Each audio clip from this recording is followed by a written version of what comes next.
అస్సలాము అలైకుం వరహమతుల్లాహి బర్కాతుహు. అల్మాస్పేట ప్రాంతంలో ఉండే టిప్పు సుల్తాన్ సర్కిల్ నా వెనకాల కనిపిస్తూ ఉంది.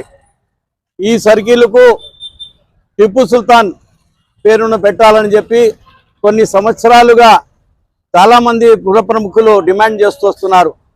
ఎందుకంటే టిప్పు సుల్తాన్ గారు కడప నవాబుకు మనవడు, ఆయనకు కడపతో సంబంధాలు ఉన్నాయి కాబట్టి ఆయన పేరును పెట్టాలని చెప్పి పుర ప్రముఖులందరూ కోరుతుంటే 2019లో ఇప్పటి ముఖ్యమంత్రి నారా చంద్రబాబు నాయుడు గారు కాశ్మీర్ మాజీ ముఖ్యమంత్రి ఫరూక్ అబ్దుల్లా గారితో కలిసి వచ్చి ఇక్కడ ఈ ప్రాంతంలో నిలబడి ఎన్నికల సమయంలో ఈ ప్రాంతానికి టిప్పు సుల్తాన్ సర్కిల్ చేస్తాను అని చెప్పి ఆ రోజు ఆయన మాట ఇవ్వడం జరిగింది.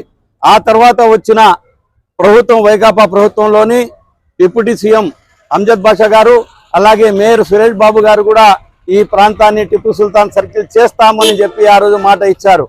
ఆ తర్వాత మరలా ఇప్పుడుండే ప్రస్తుత ఎమ్మెల్యే మాధవి గారు అలాగే పోలిట్ బ్యూరో సభ్యులు తెలుగుదేశం పార్టీ వాసు గారు కూడా ఈ ప్రాంతానికి టిప్పు సుల్తాన్ సర్కిల్ అని చెప్పి మేము నామకరణం పాస్ చేస్తామని చెప్పి ఆ రోజు మాట ఇవ్వడం జరిగింది.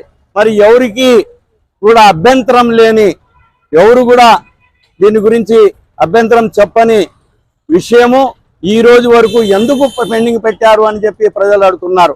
ఇప్పుడు కూడా మేయర్ గారికి నేను కోరుతున్నా, అయ్యా మీరు మేయర్గా ఉన్నారు, మీరు కౌన్సిల్లో తీర్మానం చేసి జీవో పాస్ చేయండి, ఈ ప్రాంతానికి టిప్పు సుల్తాన్ సర్కిల్ అని చెప్పి ప్రభుత్వ పరంగా మీరు నామకరణం చేయాలని చెప్పి మేయర్ గారిని కోరుతున్నాను.